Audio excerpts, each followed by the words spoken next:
Hello everyone, তোমরা সবাই কেমন আছো? আশা করি খুব ভালো আছো। তো দেখো, আজকে আমি নিয়ে চলে এসেছি রোজ দিনের মতো একটা নতুন রেসিপি। তো আলুর দম।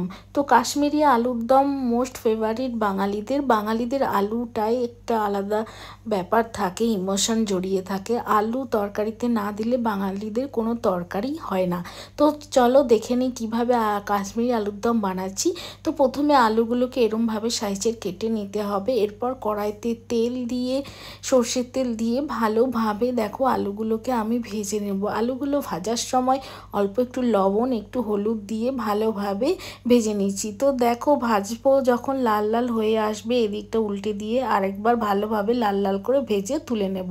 এরপর ওই তেলের মধ্যেই দেখো একটা তেজপাতা, একটা দারচিনি আর একটা এলাচ দিলাম। তো এরপর দেখো ভাজা হয়ে যাওয়ার পর পেঁয়াজ কুচি দিয়েছি দুটো পেঁয়াজ কুচি দিয়ে ভালোভাবে এটাকে ভেজে নিচ্ছি। যখন ভাজা ভাজা হয়ে আসবে তখন আমি দিয়ে দেব আদা রসুনের পেস্টটা, দিয়ে ভালোভাবে মশলাটাকে ভেজে নেব। মশলাটা যখন ভাজা হয়ে তেল বেরিয়ে আসবে তখন এর মধ্যে আমি কেটে রাখা একটা টমেটো দিয়ে দেব। টমেটোটা ভালোভাবে যখন মশলার মধ্যে গলে গলে আসবে তখন এর মধ্যে দিয়ে দেব অল্প একটু লবণ, হলুদ, তার সাথে ঝাল লঙ্কার গুঁড়ো আর একটু কাশ্মীরি লঙ্কা, যাতে কালারটা সুন্দর আসে। তো দেখো এরপর মশলাটাকে আমি ভালোভাবে ভেজে নিচ্ছি। ভাজার পর যখন তেল ছেড়ে আসবে তখন ওই ভেজে রাখা আলুগুলোকে আমি ওই মশলার মধ্যে দিয়ে দিচ্ছি। মশলার মধ্যে হালকা একটু 2 মিনিট মতো কষিয়ে নেব অল্প একটু জল দিয়ে।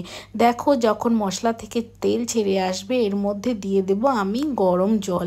তো গরম জলটা দেব কারণ হচ্ছে স্বাদটা আরেকটু ভালো আসবে। তো দেখো গরম জল দিয়ে আমি ফুটতে দিয়ে দেব যতক্ষণ না আলুটা সেদ্ধ হচ্ছে, আমাকে ফোটাতে হবে। তো দেখো এইভাবে তোমরা খুন্তির সাহায্যে আলুটা সেদ্ধ হয়েছে কিনা দেখে নেবে।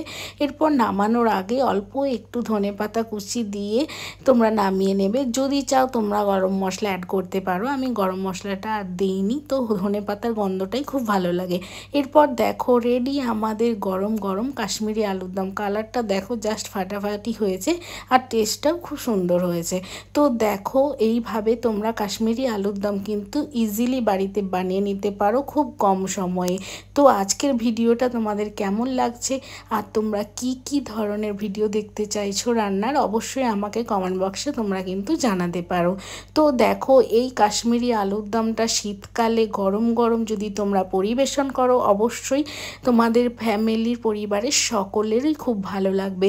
এই কাশ্মীরি আলুর দমটা তোমরা পরোটা, লুচি, রুটি, নান, এমনকি কচুরির সাথেও তোমরা এটা পরিবেশন করতে পারো। তো আজকের ভিডিওটা তোমাদের কেমন লাগলো অবশ্যই জানাবে। আর এই আলুর দমটা আমি সার্ভ করেছিলাম পরিবারের মধ্যে, তো মটরশুঁটির কচুরি দিয়ে। তো দেখো অসাধারণ হয়েছে। আর তোমরা কে কে এই রেসিপিটা দেখে বানালে অবশ্যই আমাকে কমেন্ট বক্সে জানাবে। আর যদি ভিডিওটা ভালো লাগে লাইক সাবস্ক্রাইব করে আমার চ্যানেলের পাশে থাকবে। টাটা।